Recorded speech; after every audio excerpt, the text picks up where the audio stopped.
Assalamualaikum warahmatullahi wabarakatuh. Nama saya Muhammad Firdausi bin Uthman. Saya Razia Hakim Sawal. Hari ini kita akan belajar tentang amal Islami. 3 perkara. Yang pertama, amali solat jenazah, amali wuduk, amali tayamum. Seterusnya kita akan belajar tentang perkhidmatan ulul albab, di mana kami akan berikan sedikit tazkirah. Jom kita saksikan.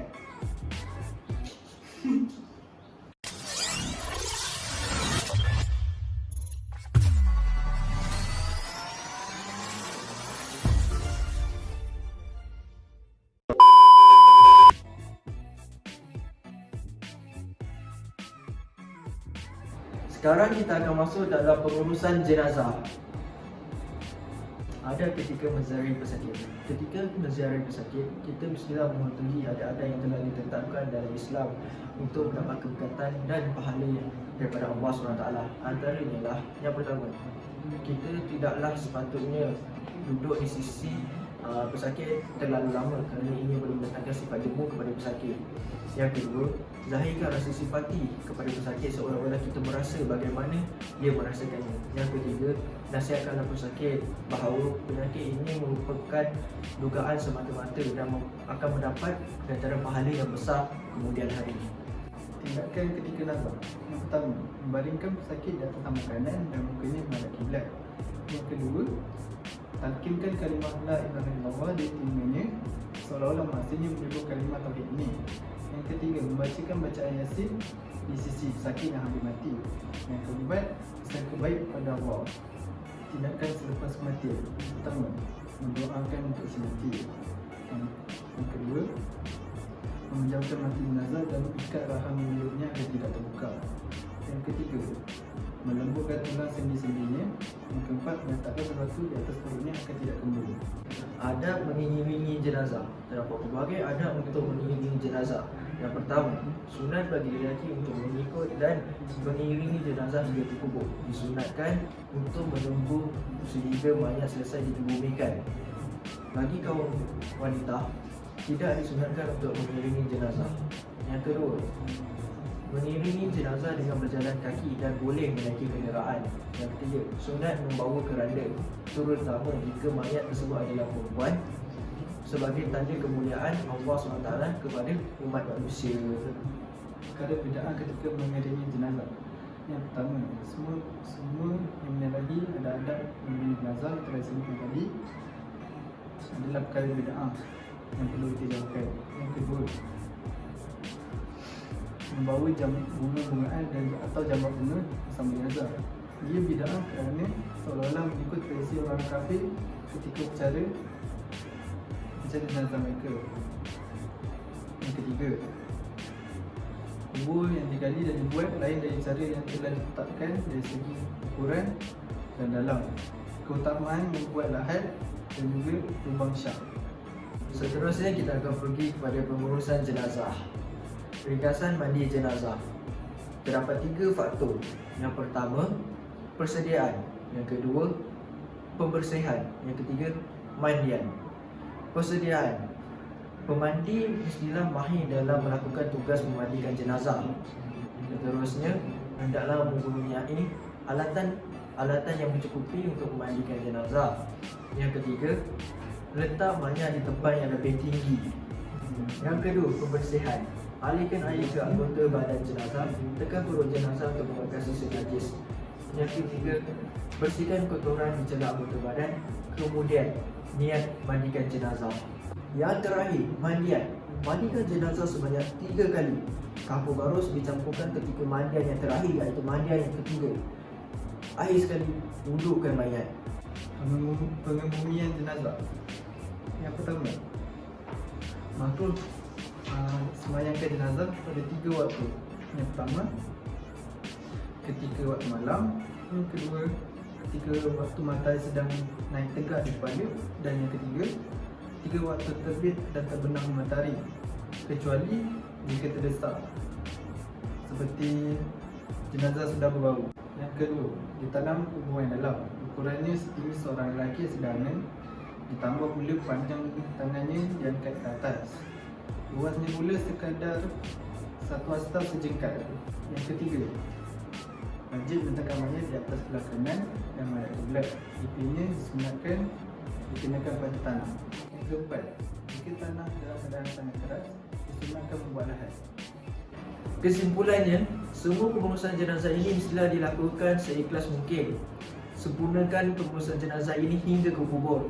Ini kerana apabila kita meninggal dunia suatu hari nanti, kita pasti ingin diuruskan sebaik mungkin.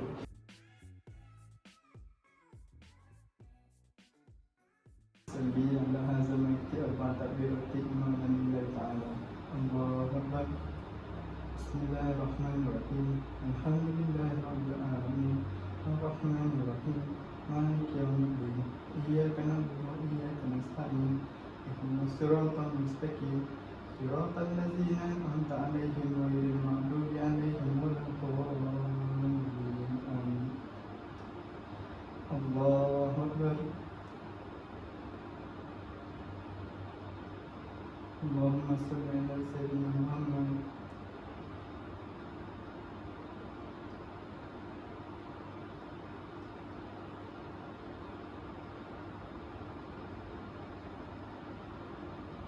Allahu akbar.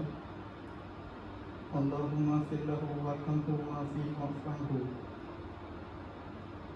Allahu akbar. Allahumma la tahrimna ajrahu wa la tanqimna ba'dahu. Waghfir lana warhamhu. Assalamualaikum warahmatullahi wabarakatuh. Assalamualaikum warahmatullahi wabarakatuh. Assalamualaikum warahmatullahi wabarakatuh.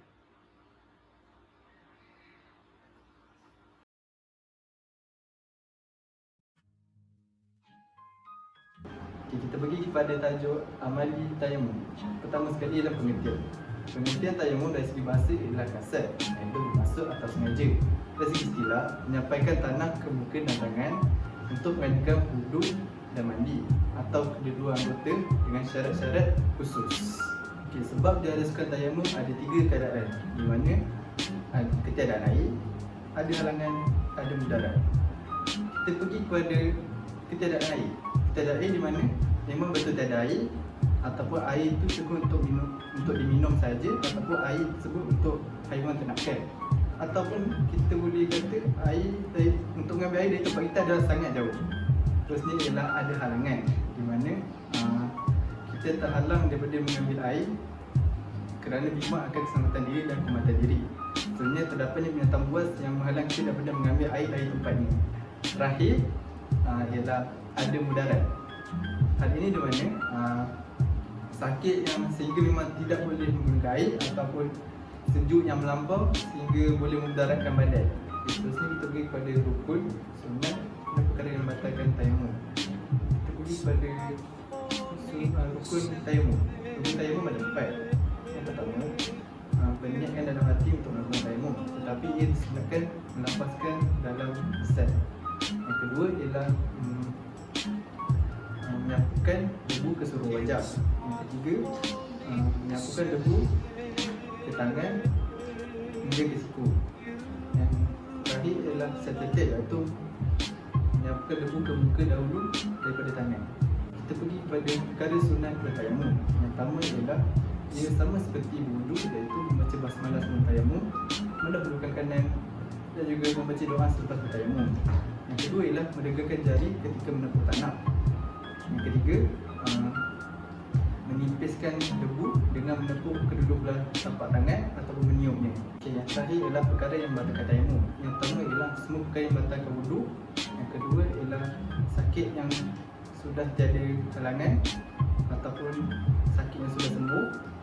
Yang ketiga ialah terdapatnya air sebelumnya tiada. Bismillahirrahmanirrahim.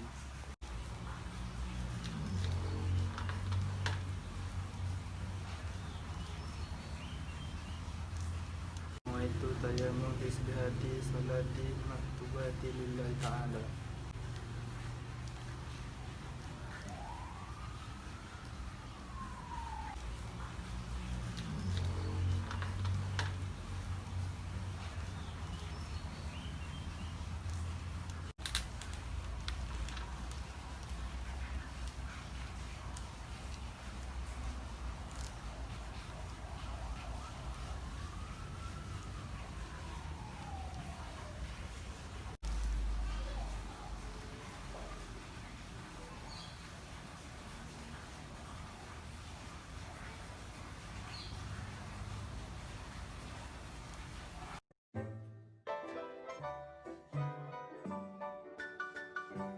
Amali wudu. Wudu berasal dari perkataan muwada'ah, dari segi bahasa elok dan berseri.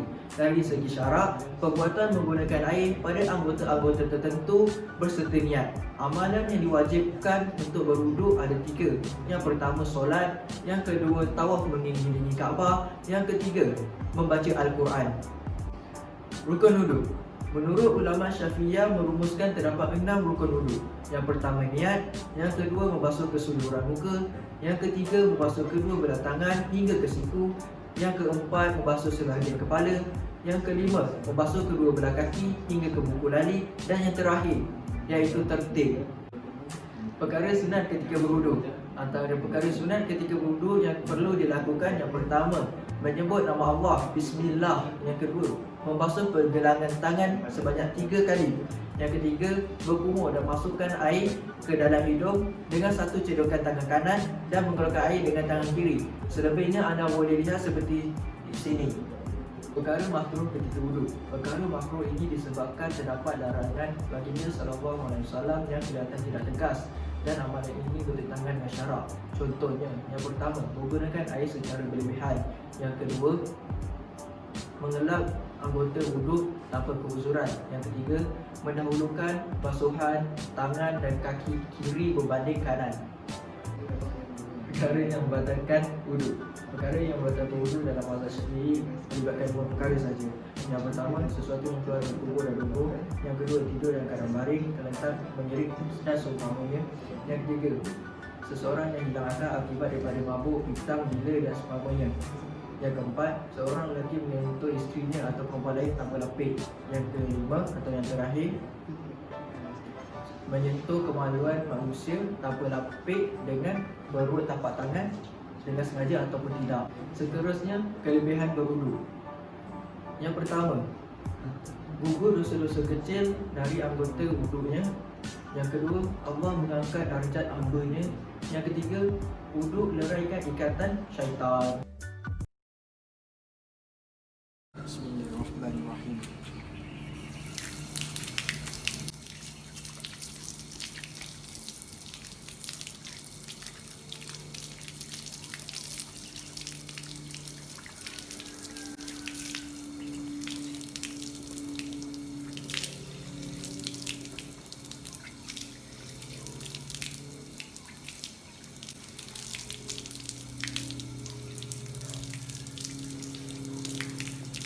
Nawaitu rafa'al adati asghari lillahi ta'ala.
Bismillahirrahmanirrahim. Asyhadu an la ilaha illallah wahdahu la syarika lah wa asyhadu anna Muhammadan abduhu wa rasuluh.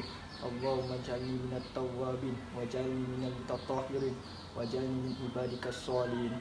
Amin.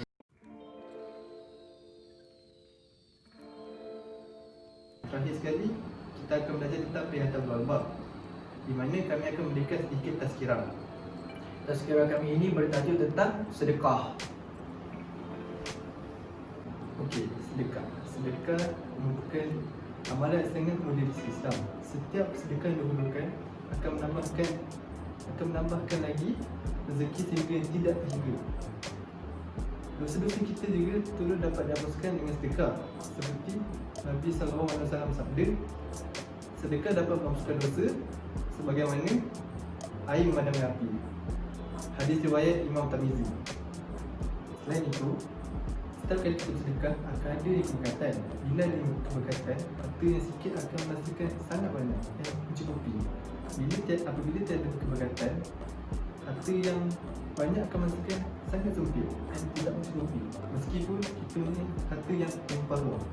Hayatilah sabda Nabi Muhammad SAW, harta tidak akan kurang dengan sedekah. Hadis riwayat Imam Muslim. Kelebihan bersedekah. Nabi Muhammad SAW bersabda, kamu menyingkirkan batu, duri dan tulang dari tengah jalan juga adalah sedekah bagi kamu. Hadis riwayat Al-Bukhari. Kelebihan bersedekah yang pertama ialah menghapuskan dosa. Dengan bersedekah juga dapat menghapuskan dosa, segala dosa dan juga kesalahan yang terdahulu. Nabi Muhammad SAW bersabda bermaksud, sedekah itu dapat menghapuskan dosa sebagaimana air memadamkan api. Hadis riwayat Al-Tirmizi. Kelebihan yang kedua ialah memisahkan diri dari neraka. Nabi Muhammad SAW bersabda, bersedekahlah kamu sekalian kerana sesungguhnya sedekah itu memisah diri dari neraka.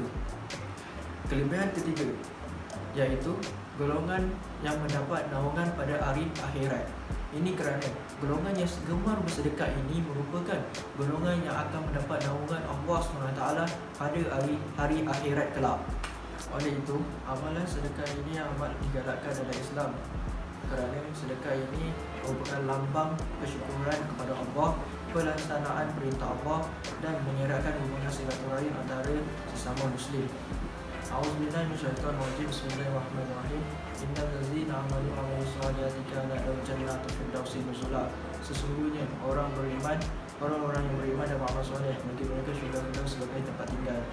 Surah Al-Kahfi ayat 107. Sekian saja pada kami.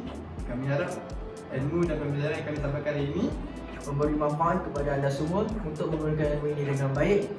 Sekian, terima kasih. Assalamualaikum.